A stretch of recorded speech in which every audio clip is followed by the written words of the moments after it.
মনের কথা খুলে বলতে গেলে বুক ধড়ফড় করে, মাথা একদম ব্ল্যাঙ্ক হয়ে যায়, গলার কাছে কথাগুলো এসেও আটকে যায়, অথবা মনে হয় থাক বলে আর কি হবে। আমাদের অনেকের কাছেই নিজের জমানো অনুভূতি প্রকাশ করাটা পাহাড়ের চেয়েও কঠিন মনে হয়।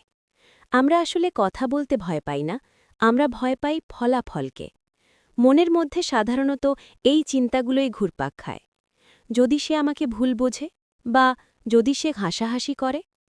আমাদের সমাজ শিখিয়েছে আবেগ দেখানো মানেই দুর্বলতা, তাই আমরা শক্ত থাকার অভিনয় করি। প্রিয় মানুষটি দূরে সরে যায়, এই ভয়ে আমরা মিথ্যে হাসির আড়ালে নিজেকে লুকিয়ে রাখি। মনের কথা মনে চেপে রাখা অনেকটা প্রেশার কুকারের মতো। ভেতরে বাষ্প জমতে জমতে একসময় তা বিস্ফোরিত হয়। এতে মানসিক চাপ বাড়ে, ঘুমে সমস্যা হয় এবং সবশেষে মানুষের সাথে দূরত্ব তৈরি হয়। আপনি আসলে কি অনুভব করছেন? রাগ নাকি দুঃখ? অনেক সময় আমরা নিজেরাই জানি না কেন খারাপ লাগছে। আগে নিজের সাথে কথা বলুন। একবারে সব বলে দেওয়ার দরকার নেই। ছোট ছোট অনুভূতি দিয়ে শুরু করুন। মুখে বলতে খুব জড়তা লাগলে ডায়েরি বা ফোনের নোটপ্যাডে লিখুন। লেখালেখি করলে মনের ভার অর্ধেক হয়ে যায়। সবার কাছে মন খুলতে নেই।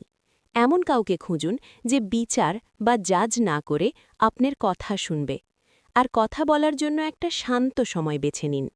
মনে রাখবেন, আপনার অনুভূতিগুলো ভ্যালুয়েবল।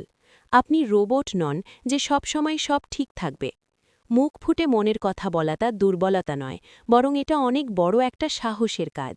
যে আপনাকে ভালোবাসে সে আপনার নীরবতার চেয়ে আপনার মনের কথাগুলো শুনতেই বেশি পছন্দ করবে।